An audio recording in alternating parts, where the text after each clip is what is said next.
Now, Christmas is, of course, a time for celebrating new birth. It's a time for family, for giving.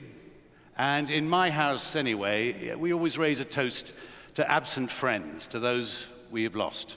And we share stories about them, bringing them back to life in our memory. And the account I want to share with you this Christmas season is just such a story. It's about a family who, in the darkest moments of life, found the hope and peace we associate with this season, the true spirit of Christmas, how it transformed them and also has blessed this world.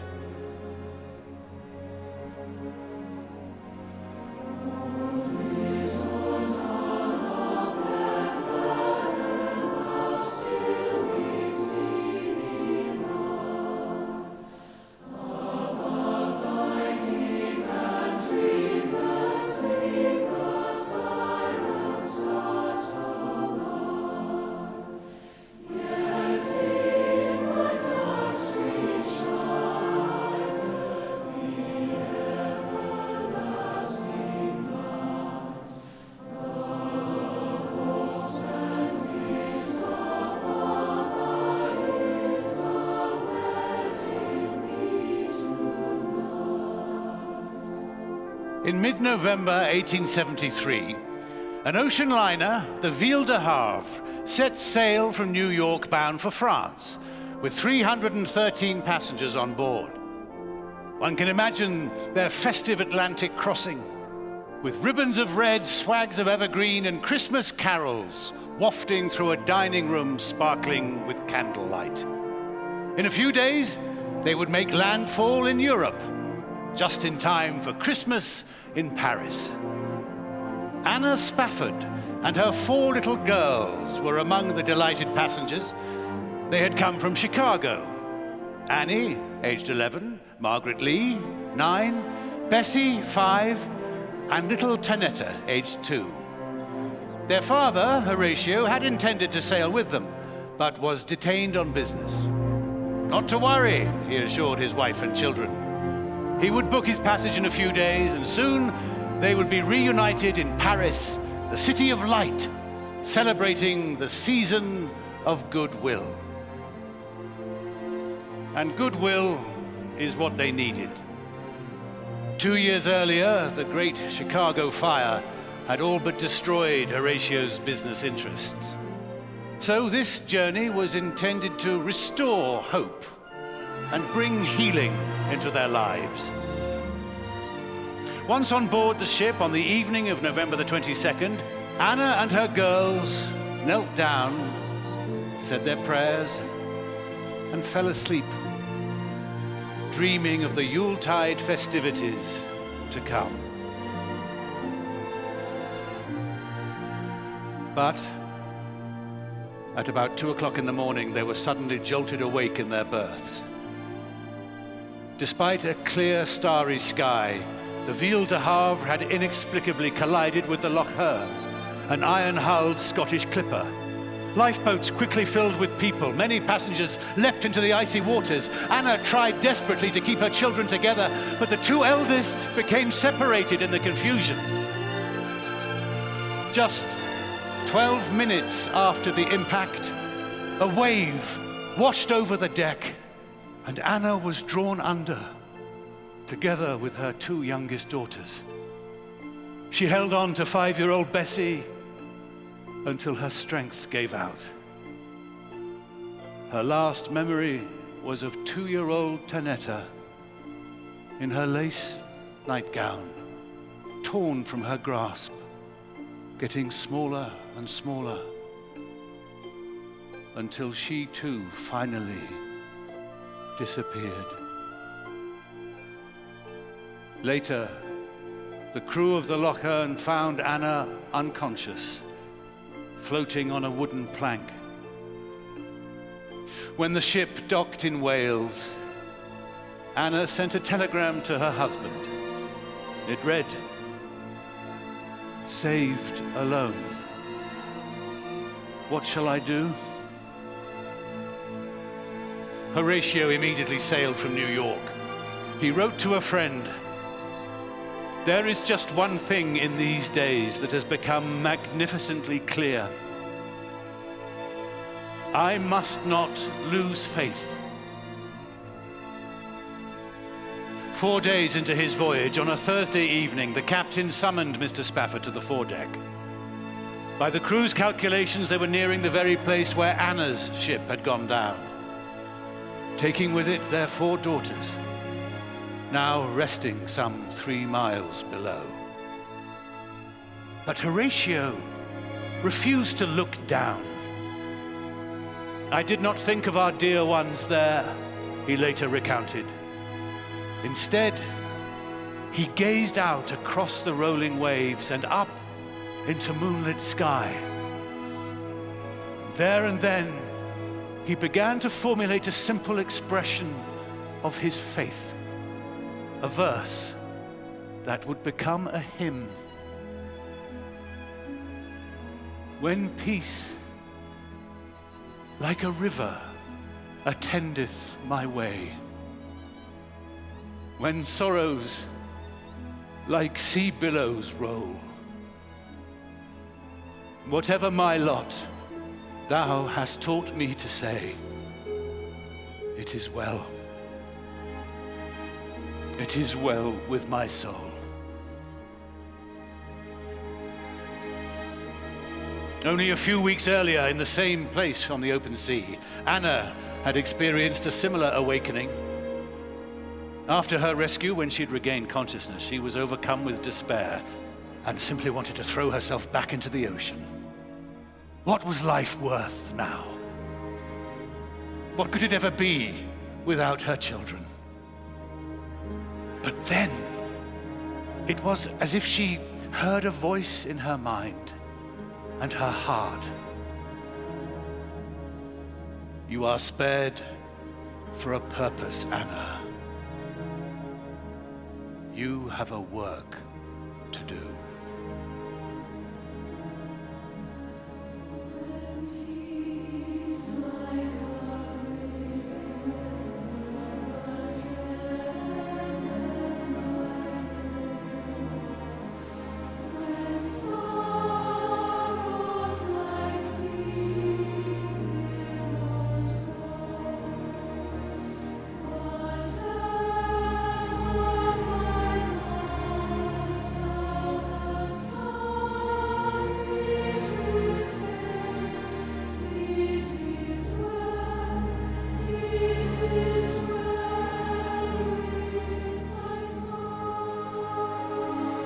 Once they had returned to Chicago, Horatio sought the support and prayers of his congregation to help him face the dire financial straits in which he found himself.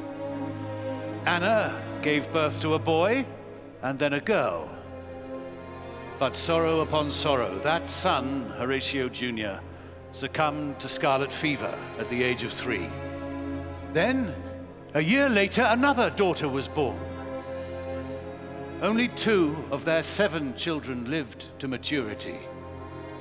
But the Spaffords never yielded hope.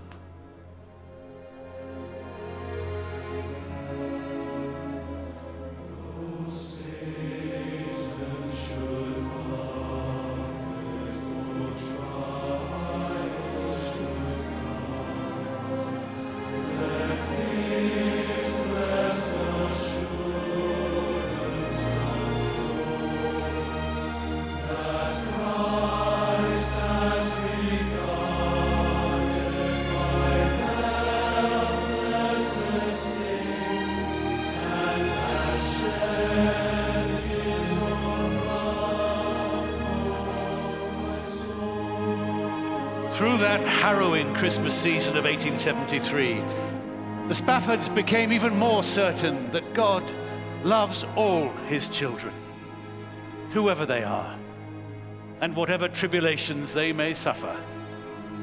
In 1881, the family moved to Jerusalem and established there an American colony not far from the little town of Bethlehem we celebrate at Christmas. Although deeply religious, their purpose was not to proselytize, but to serve people of all backgrounds, relieving the effects of poverty, disease and strife wherever it was found. 7 years later, Horatio himself died. Grieving once again, Anna Spafford had every reason to give up, but she did not. Every life has contradictions and imperfections, and hers was no exception. But when it mattered most, in her most profound spiritual crisis, when all seemed lost, Anna found the strength to move forward and to turn outward, to continue the work she and her husband had begun. And the seed of service which they had planted bore sweet fruit indeed. In time, their daughter Bertha expanded the Spaffords' humanitarian work with the simple intent of rescuing those who had experienced the shipwrecks of life as they had. During World War I, she led the way in organizing soup kitchens for refugees. She also oversaw hospitals for wounded soldiers on all sides of the conflict. One Christmas Eve, on her way to Bethlehem, Bertha met a Bedouin man, his ailing wife, and their newborn son traveling to Jerusalem by donkey. Later, Bertha wrote, "Here stood before me a rustic Madonna and babe, and similar to Mary's plight, there was no place for them to stay." By the next morning, the mother had died, and Bertha was asked to take care of the child. She agreed. She named the little boy Noel. And within the week, she had taken in 2 more orphaned babies. And so began the Spafford family's most enduring charitable work, a hospital for children. She explained, "We make no distinction in nationality or creed, the only requirement being that people absolutely need our help." And some of the Spafford's charitable work continues to this day in the Children's Center that bears the family name.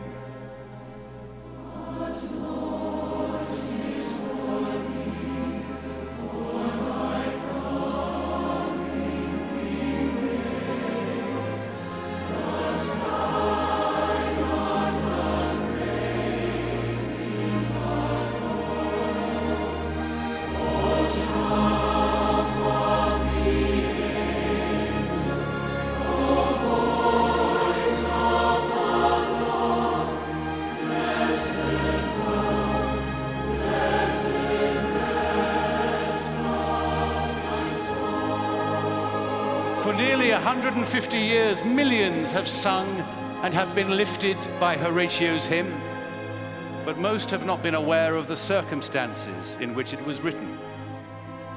But they have been strengthened by its universal message. Horatio's words echo with the story of Christmas.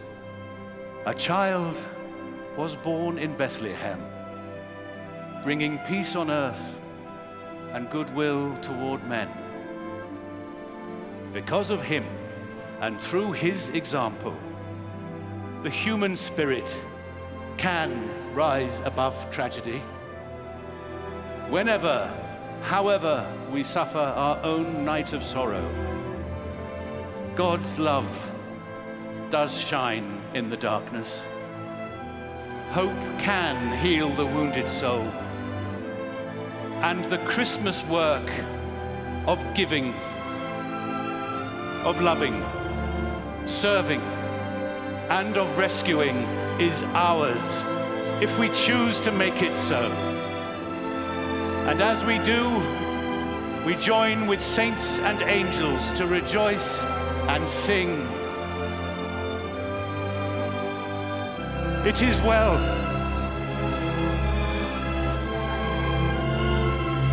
It is well with my soul.